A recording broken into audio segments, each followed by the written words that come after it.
I deleted the footage. I wish I could delete what I saw in it. I've never told my family this. I told my supervisor there was a glitch with the cameras, which was technically not a lie, because to this day I cannot explain what those cameras recorded. What I saw on those screens should not have been possible, and the part that I keep coming back to, the part that keeps me awake sometimes, is not what the man was doing. It's where he went. This happened in late February 2023. I was working overnight security at the Westfield Grand, a large commercial mall in outer suburban Melbourne. My shift started at 11 p.m. and ran until 7 in the morning.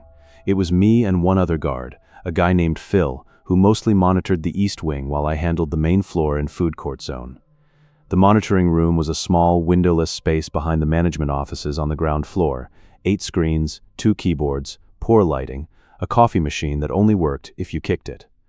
On a normal night, nothing happens. You watch empty hallways, you log timestamps, you do a foot patrol every 90 minutes. I'd been doing it for 4 months, and the most dramatic thing I'd dealt with was a teenager who'd fallen asleep in a bathroom stall. At 2:41 a.m. on a Wednesday, I looked at screen 3, which covered the main atrium. Ground floor, open space, glass ceiling overhead. During business hours, it had a fountain in the center and a dozen shops around the perimeter.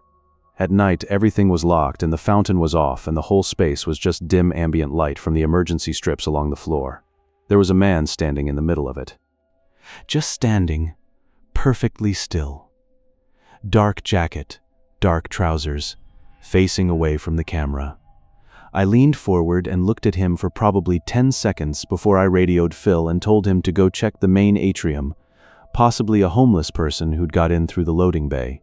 I watched Phil's icon on the patrol tracker move toward the atrium, watched the timestamp on screen 3. The man didn't move while Phil walked toward him, didn't shift his weight, didn't turn his head, just stood there. Phil entered the atrium. I watched on screen 3 as Phil walked to the center of the space, looked around, and then radioed back to me. "There's no one here, mate." I was looking at the screen when he said it. The man was gone. I told Phil to do a full sweep of the atrium, check the fire doors. He did. Nothing. I rewound the recording. The man appeared on screen 3 at 2:38 a.m., 3 minutes before I noticed him. He was there, unmoving, the entire time. And then at 2:47, between one frame and the next, he was simply not there anymore. I sat back in my chair. Then I looked at screen 7. Screen 7 covered the far end of the food court corridor, which ran directly behind the monitoring room. The corridor that, at that moment, Phil was not in. That Phil had never been assigned to patrol. The man from the atrium was standing in that corridor. He was facing the camera now. I cannot describe his face well. The resolution was not high enough and the lighting was poor. But I can tell you that he was not moving. And I can tell you that he was standing approximately 6 feet from the door of the monitoring room. The door I was sitting with my back to. My hands went ice cold. I did not turn around. I want to be very clear about that. I could not make myself turn around. I just sat there, staring at screen 7, watching him stand completely still in that corridor, until Phil came back from the atrium and knocked on the monitoring room door. The corridor on screen 7 was empty by the time Phil walked through it. I filed a report. I wrote, "Unidentified individual, possible unauthorized entry, resolved without incident." I did not write what I actually saw. I did not write that between 2:47 and 2:51 a.m., while I was alone in that room, there was a man standing outside that door on a camera feed, and that I never heard a single sound from the corridor. No footsteps, no breathing, nothing. I transferred to a different site the following month. Phil still works there. I haven't told him. I don't think I ever will.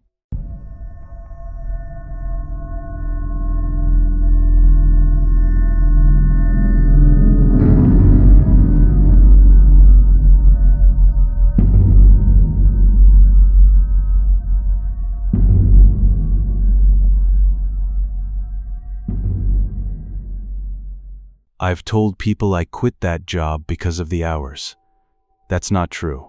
I quit because something in the basement of that building said my name. And it wasn't someone playing a prank. It wasn't my imagination. I know the difference between a sound you invent and a sound that finds you. This one found me. I was doing janitorial work at a large supermarket in the Garland Road area of Dallas. It was the spring of 2022, about 6 weeks into the job. I was still in the phase where everything felt temporary, just a way to cover rent while I figured out what came next. The work itself was fine, monotonous but fine. Mornings I cleaned the sales floor, restocked supply carts, handled spills. Evenings I handled whatever backlog tasks the day crew left behind. On a Tuesday evening in April, my supervisor Marcus came to me around 8:30 p.m. and told me there was a stack of crushed cardboard in the stockroom that needed to go down to the baler, the industrial compactor in the sub-level below the store. Marcus had shown me how to use it during my first week. You take the freight elevator down, walk along a concrete corridor about 40 feet, push open the heavy metal door to the baler room, feed the cardboard in, run the cycle. Simple. I'd done it twice before with Marcus there.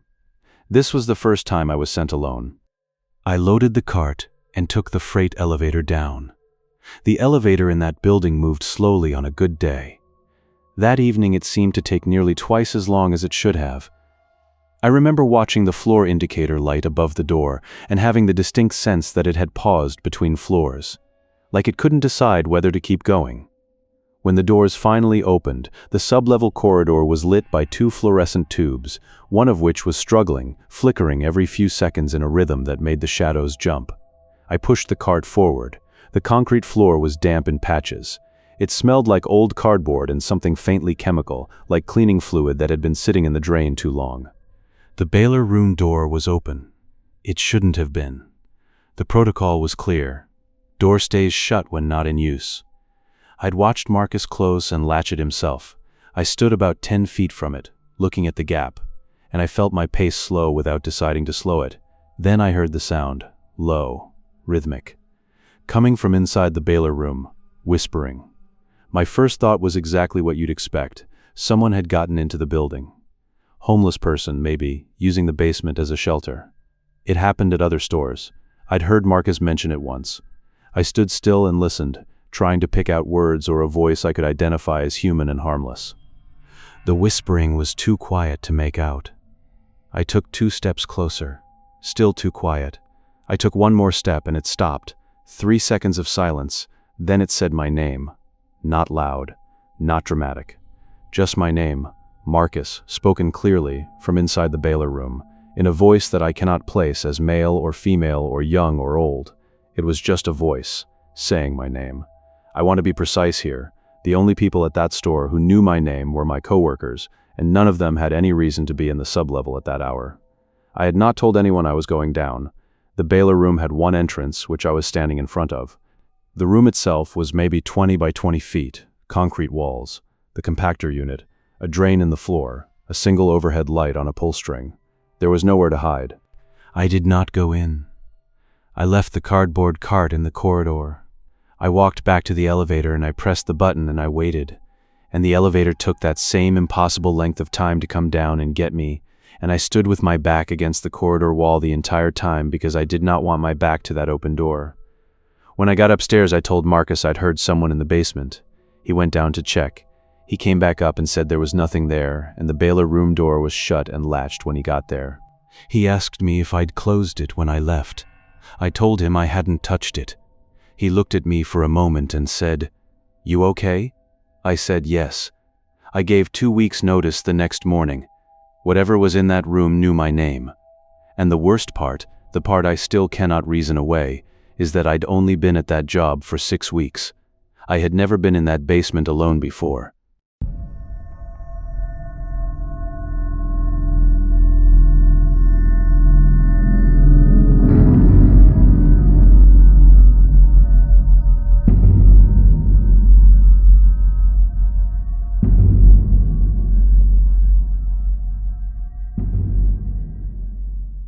I still flinch when I hear wheels on a hard floor. Doesn't matter where I am. Grocery store, airport, parking garage. The moment I hear that specific rolling sound, that low, rattling hum of plastic wheels on smooth tile, something in my chest just locks up. I know what that sound means now. And I know what it means when it has no explanation. This was November 2021. I was working the closing shift at a large chain pharmacy in the Riverside district of Cincinnati. I'd been there about 8 months. The place was big. Not a small corner drugstore, but a full-size retail floor with long aisles, a drive-through window, a consultation counter at the back. During the day it was fine. At night, after the last customer left and the front doors locked, the place felt different. The fluorescent lights hummed louder. Somehow. Or maybe it just seemed that way because everything else went quiet. My job at Close was straightforward. I'd finish the register reconciliation, do a walk of each aisle to straighten shelves, check that the back storage room was locked, then set the alarm and leave. Takes about 40 minutes if nothing goes wrong. I was 2 aisles into the shelf. Straightening this would have been around 10:20 p.m. when I heard it for the first time. A shopping cart. Rolling. That low, familiar rattle. Coming from somewhere behind me. Aisle 7 or 8. The one that runs along the back wall. I turned around and looked down the main corridor. Nothing. I even walked to the mouth of aisle 8 and looked in. Empty. The shopping carts were all nested together up front near the entrance, exactly where they were supposed to be. I told myself the sound carried weird in empty buildings. I'd worked enough closing shifts to know that sounds behave strangely when the ambient noise of customers disappears. A refrigerator compressor can sound like footsteps. The HVAC can sound like a voice. I went back to work. The next night, same shift. Around 10:20 again. Same sound.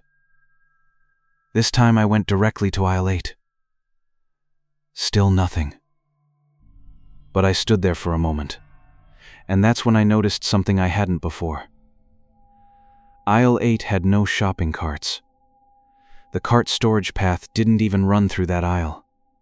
There was no reason, none, for the sound to be coming from there. I mentioned it to my coworker Dana the following evening before she left at 9. She gave me a look I can only describe as careful. She said, "How close does it sound?" I said it sounded like it was at the far end of the aisle. She nodded slowly and said, "When I used to do close, it would start far away too." I asked her what she meant by start. She put on her coat and said she had to get home to let her dog out. She didn't elaborate. I watched her leave. That was Thursday. By Saturday, the sound had moved. Same time. 10:22 p.m. I checked, but this time it wasn't coming from the back of aisle 8. It was coming from the middle of it. I stood in the main corridor, and I could track the sound precisely. Somewhere around the halfway point of that aisle, rolling slowly, at a pace that felt considered. I forced myself to walk in. Nothing there. Not a cart, not a box, not a loose item that could have rolled. I crouched down and looked at the floor. Clean. Still. I put my palm flat on the tile, and I don't know why, but it was cold. Not just cool. Cold in a way that felt specific, like something had been sitting on that spot. I told myself it was the refrigerated section on the adjacent wall. I didn't close again until Tuesday. When I got in, I pulled the week's security footage from our manager's office. We had cameras on every aisle. I found the angle on aisle 8, cued it to 10:20 p.m. on each of the previous nights. On Monday's footage, the aisle is empty and nothing moves. But at 10:23 p.m., one of the ceiling light panels in aisle 8 flickers twice. Just twice. then stops. On Tuesday, the night I'd felt the cold floor, the footage is entirely black for aisle 8, from 10:19 to 10:27. Not corrupted, not overwritten, just black, like the camera couldn't see anything. The store manager said it was a glitch, a sensor issue. I quit 3 weeks later. I told people it was for a better opportunity. To this day, I don't know what was rolling down that aisle.